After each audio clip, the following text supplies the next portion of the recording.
Vous voulez toucher le pactole? Eh bien, vous êtes au bon endroit, car je sais où il est. Mais après cette petite histoire, vous changerez peut-être d'avis. Ça commence avec l'histoire d'un roi, le richissime Midas, roi de Phrygie dans l'actuelle Turquie.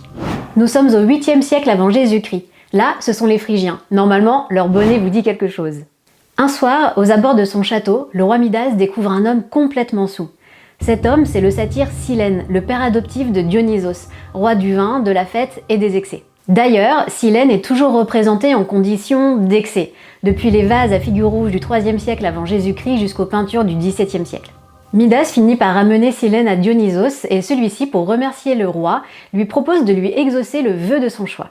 Midas, avide de toujours plus de richesses, demande à ce que tout ce qu'il touche soit transformé en or. Il rentre chez lui et se délecte de transformer tout ce qu'il touche en or, le mobilier, la vaisselle, la moindre petite pierre.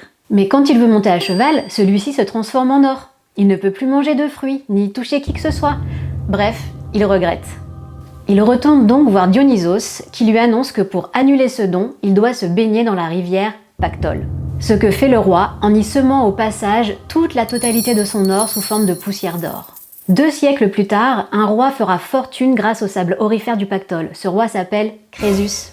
Alors comme promis, voici où se situe le Pactole, ici, en Turquie. C'est une jolie petite rivière d'à peine 25 km. Alors si vous n'avez pas peur et que